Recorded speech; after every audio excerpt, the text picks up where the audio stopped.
예수님의 사역이 시작되고 예수님께서 제자들을 부르셨습니다. 오늘은 레위를 부르는 장면이 등장합니다.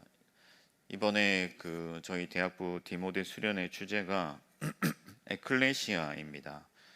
이 헬라어로 교회라는 뜻인데 수련의 주제를 그렇게 정한 것은 교회를 소중히 여기고 또 교회의 의미를 깨닫고 교회를 사랑하자, 그런 의미에서 주제를 정했지만은 이 단어의 의미를 보자면은 에클레시아는 밖으로 불러냈다, 이런 뜻입니다. 예수님은 우리를 교회로 부르셨습니다.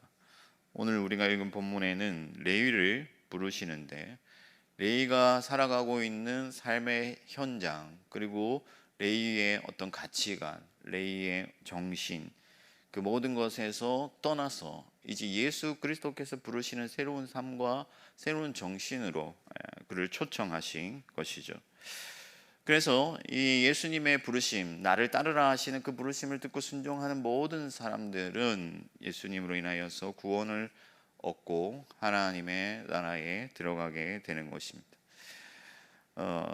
레이만 부르신 것이 아니라 우리도 부르셨습니다. 오늘은 예수님의 부르심에 초점을 맞춰서 본문을 살펴보려고 하는데, 예수님께서 왜 우리를 부르셨고 또 누구를, 어떤 사람들을 부르셨고 그 부르심의 결과가 무엇인지에 대해서 생각하면서 부르신 자로서의 삶을 향하여, 그 정체성을 향하여 나아가는 이 아침이 되기를 바랍니다. 그럼 예수님께서 왜 우리를 과연 부르셨는가? 무엇 때문에 부르셨나? 오늘 본문에서 14절을 보면 나를 따르라, 그렇게 말씀을 하고 있습니다. 그러니 그가 일어나서 예수님을 따랐다고 말씀합니다. 여기서 따르다 하는 것은 팔로우 하는 거죠. 이제 쫓아가는 겁니다. 예수님이 가는 곳에 나도 가는 거죠. 그러니까 1차적으로는 위치적인 의미가 있습니다. 그런데 예수님이 레위를 따르라 하실 때, 그러니까 레위가 알아들었을 때 단순히 위치적인 의미만 있는 것이 아니라 예수님은 레위를 제자로 부르셨거든요. 그러니까 여기서 따르다는 것은 제자와 스승의 관계가 맺어지는 건데, 예수님께서는 누구든지 나를 따라오려거든 자기 십자가를 지고 와야 된다고 말씀을 하셨어요. 그리고 내가 가는 길은 좁고 협착하여서 찾는 이가 많지 않다고도 말씀하셨습니다. 그러니까 단순히 위치적으로 따라오라는 것이 아니라 예수님이 가고자 하는 그 길은 좁고 협착한 길이고, 예수님은 십자가를 지러 가시는 것이고, 또 예수님께서는 위대한 하나님의 나라를 성취하러 가시는 것이기 때문에 누구든지 나를 따라오라고 할 때는 그 예수 그리스도의 삶과 정신을 본받고 예수님께서 걸어가신 그 숭고한 삶을 쫓아가는 것, 그것을 위하여서 예수님께서는 사람들을 부르신다 하는 것입니다. 단순히 예수를 믿어서 천국 가는 티켓 받는 게 아니에요. 예수 그리스도의 그 걸음걸음을 뒤따라가는 것인데, 위치적으로 가는 것이라고 생각을 해보면 예수님이 십자가를 지셨기 때문에 나도 십자가를 지는 그 자리에까지 가야 된다 하는 것입니다. 그래서 레위는 예수님의 그 부르심의 의미를 알고 있었고 마음의 준비가 되었고 곧 주님을 뒤따랐습니다. 다메섹으로 가던 바울은 빛 가운데서 예수님의 음성을 듣고 예수님의 뒤를 따르기로 결단했습니다. 그리고 그는 그 이후로는 그 율법을 향한 그의 열정, 사랑, 그리고 유대인으로서의 모든 그 정체성들을 기꺼이 내어버리고 모든 것을 배설물과 같이 여기고 예수 그리스도의 뒤를 따른 것입니다. 그래서 옥에도 갇히고 매를 맞기도 하고 사람들로부터 조롱과 멸시를 당했잖아요. 예수께서 가신 그 길을 걸어간 거죠. 예수님은 제자들에게 건축을 할 때는 자금을 계산해 봐야 된다 하셨습니다. 그리고 전쟁에 나갈 때는 승산을 따져봐야 된다 말씀하셨습니다. 어떤 책의 제목을 보니까 자네 정말 그 길을 가려나 하는 제목이 있던데, 여러분 예수님께서 우리를 부르실 때 정말 나를 따르느냐 물어보신다 하는 거예요. 그냥 여러분 단순히 교회 나오는 게 아닙니다. 단순히 집사 되고 장로 되고 권사 되고 어련히 천국 가는 게 아니에요. 예수 그리스도의 뒤를 따를 때 비로소 우리는 하나님의 나라에 들어가게 되는 것이죠. 그래서 우리는 과연 예수를 따를 준비가 되어 있는가 스스로 질문해 봐야 돼요. 그리고 예수를 따르기로 과감하게 결단해야 되는 것입니다. 모든 것을 버리는 한이 있어도 나는 예수 그리스도의 뒤를 쫓겠다 하는 그 결단으로 나아가야 된다 하는 것입니다. 만약 우리가 여전히 세상의 정신을 쫓아가고 있고 나의 욕심을 따라서 살아가고 있다면 우리는 여전히 세관에 앉아 있는 거예요. 예수님을 쫓지 않는 것입니다. 내 것을 다 내어버리고 이전과 같은 삶을 살지 않기로 다짐하고 모든 것을 포기하더라도 예수 그리스도만 있다면 나는 그 길을 가겠다 하는 그 다짐으로 우리가 다시 한번 일어서야 할 줄 믿습니다. 이것이 오늘 새벽에 우리의 기도의 제목입니다. 십자가를 지는 길이고 매를 맞는 길이고 좁고 협착한 길이라도 나는 예수님을 따르겠으니 예수님 저를 이끌어 주십시오. 예수님이 가는 그곳에 나도 데려가 주십시오 하는 그 마음으로 주님 앞에 나아가야 된다 하는 것입니다. 그래야 비로소 우리는 예수 그리스도와 함께 걸어갈 수 있고 예수님이 하고자 하시는 그 일을 나도 할 수가 있고 하나님의 나라의 영광을 함께 얻을 수가 있는 것입니다. 그리고 결국에는 마침내는 그 길의 끝에서 우리 주 예수 그리스도를 보게 되는 것이죠. 사랑하는 성도 여러분, 오늘 이 새벽에도 오직 예수만 따르기로 결단하시기 바랍니다. 모든 마음에 있는 세상에 대한 욕심과 나의 정욕과 나의 모든 어떤 비전들을 다 내려놓고 우리의 삶의 방향을 예수 그리스도께 맞추고 주님만을 따라가는 저와 여러분들 되기를 축복합니다. 그럼 예수님께서 과연 누구를 부르시는가? 오늘 15절 말씀을 보면 세리와 죄인들이 그의 제자들과 함께 앉았고 그런 사람들이 많은 사람들이 예수를 따랐다라고 말씀합니다. 이 장면을 본 바리새인과 서기관들, 그러니까 당대의 의인들이라 칭송받는 자들이 예수님을 힐난했습니다. 의문을 제기한 것이죠.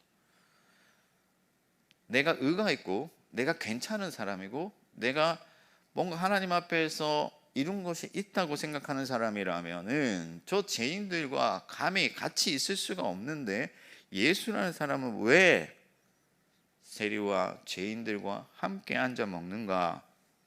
그런 의문을 가진 것이죠. 예수님께서는 그들에게 말씀하시기를 건강한 사람에게는 의사가 필요 없고 환자에게 의사가 필요하다 하면서 나는 죄인을 부르러 왔다고 말씀하고 있습니다. 우리가 레위가 도덕적인 사람이었는지 얼마나 율법을 잘 지켰는지 그런 것들은 알 수 없지만 그는 세리였습니다. 당시로 보면 세리는 사람들로부터 손가락질 받는 직업이에요. 왜냐하면 이 세리의 월급이 굉장히 낮았기 때문에 다른 사람들의 것을 착복하지 않고는 먹고 살기가 힘들어요.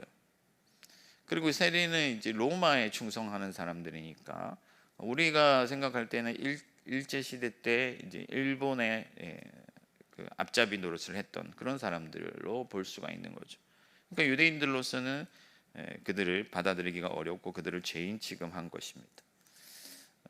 세리 중에는 굉장히 많은 부를 축적한 사람들이 있었고 삭개오도 그런 사람이었는데 예수님은 높은 수준의 의를 가진 사람, 그러니까 당대의 율법을 잘 지키고 또 하나님 앞에서 기름 부음 받은 뭐 제사장이나 이런 사람들에게로 가지 아니하고 죄인과 세리를 부르셨고 그들과 함께 하셨다 하는 것입니다. 우리가 생각하기에 뭔가 가진 것이 있고 잘난 사람이 예수 그리스도께 나아갈 수 있다라고 착각할 수가 있어요. 그러니까 나는 보잘것이 없고 나는 뭔가 하나님 앞에서 의를 이룬 게 없기 때문에 주님을 따를 만한 사람이 아니고 그냥 조용히 교회나 다닐 사람이다, 그렇게 생각하기가 쉽다 하는 거예요. 그러나 여러분, 예수님은 자기 생명을 주러 오셨고 우리를 섬기러 오셨다고 말씀했습니다.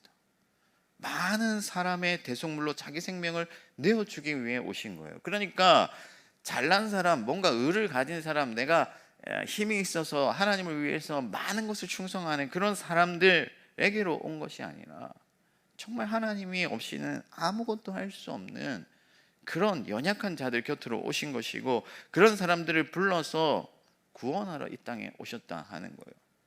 그래서 예수님은 오셔서 약한 사람들을 강하게 하시고, 가난한 자를 배부르게 하시고, 병든 자를 건강하게 하시는 것이죠. 그러면 여러분, 우리가 누가 죄인인가 질문해 볼 수가 있습니다. 바리새인과 서기관들도 죄인이잖아요, 하나님이 보시기에는. 예수님께서 건강한 자에게는 의사가 필요 없다 말씀하셨는데, 무슨 말이냐면은 다 죄인인데 스스로 건강하다고 생각하는 사람은 의사를 찾지 않죠. 의사가 필요가 없어요. 다르게 말하면은 스스로 하나님 앞에서 죄인인 것을 인정하고 겸손히 고백하는 그 사람이 바로 예수님이 찾는 한 사람이다 하는 것입니다. 교리적인 입장에서 보자면은 하나님께서 모두 선택한 사람들이지만, 우리의 입장에서 보자면은 겸손히 자기를 죄인으로 고백하는 자들이 그리스도께서 부르시는 자들이다 하는 것입니다. 그래서 베드로가 예수님을 경험했을 때 나는 죄인이니 자기를 떠나달라 말씀했잖아요. 근데 예수님은 오히려 베드로에게 나를 따르라, 내가 너로 하여금 사람을 낚는 어부가 되게 하겠다 말씀하신 것이죠. 이 새벽에 우리가 기도해야 할 것은 우리의 약함인 줄 믿습니다. 주님 앞에서 우리가 우리의 죄를 마주하고 하나님의 그분의 거룩하심과 의를 기대하면서 예수님의 도우심을 간절히 필요로 할 때 주님께서 우리 곁에 오시고 나를 따르라 말씀하시고 주님이 우리와 함께 걸어가신다 하는 것이죠. 내 죄를 직면하지 아니하고 마음이 높아 있으면요, 예수 그리스도를 만날 수가 없어요. 예수님은 높이 계시기 때문에 제가 누누이 얘기하지만 낮은 곳으로 가지 아니하면 예수님을 볼 수가 없다 하는 것이죠. 내가 예수님보다 높아 있으면 결코 예수님을 나의 시각에서는 바라볼 수가 없습니다.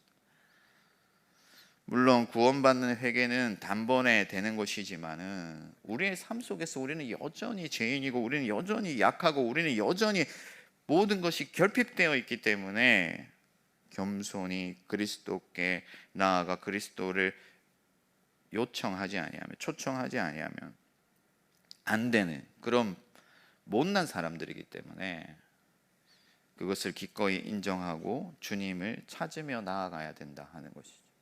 그래야 주님이 부르실 때 기꺼이 따라갈 수가 있는 것입니다. 내가 마음이 높아져 있고 내가 나 스스로 할 만하고 내가 꽤 괜찮은 사람이면 예수께서 나를 따르라 하실 때 그는 결코 예수님의 뒤를 쫓을 수가 없다 하는 것입니다. 혹은 어떤 사람들은 내가 너무 의롭지 못하고 거룩하지 못하기 때문에 주저주저하게 되고 주님이 없는 듯 그렇게 무기력하게 살아가게 되는데, 여러분, 주님께서는 죄인을 부르러 오셨다는 사실을 늘 기억하시기 바랍니다. 주님께서는요, 못 부를 사람이 없어요. 주님은 아무리 약한 자라 할지라도, 심지어 죽은 자라 할지라도 다시 살리시는 분이시기 때문에 오직 예수 그리스도의 능력을 믿고 그분의 영광을 의지하면서 그분의 의를 기대하면서 겸손히 주님과 동행하는 저와 여러분들이 되기를 바랍니다. 마지막으로 부르심의 결과에 대해서 말씀을 하고자 하는데, 예수님께서 제자들이 금식하는 기간이 되었는데도 금식하지 않으니까 예수님 앞에 이 바리새인과 서기관들이 그 사실을 지적했습니다. 그래서 예수님께서 비유를 하나 들려주세요. 어떤 비유냐면은 낡은 옷에 새 천을 대지 않고 새 포도주를 새 부대에 넣어야 된다, 이런 말씀인데, 포도주가 이제 새 포도주는 발효되면서 팽창을 하거든요. 가스가 생기는데 낡은 부대에 넣어두면 그 낡은 부대는 오래되었기 때문에 힘이 없어서 이제 터져 버리는 거예요. 그래서 새 포도주는 반드시 새 부대에 넣어야 된다 말씀을 하시는 거죠. 그러니까 금식이라는 이 형태는 같은데 전혀 새로운 차원의 금식을 하게 된다 하는 거예요.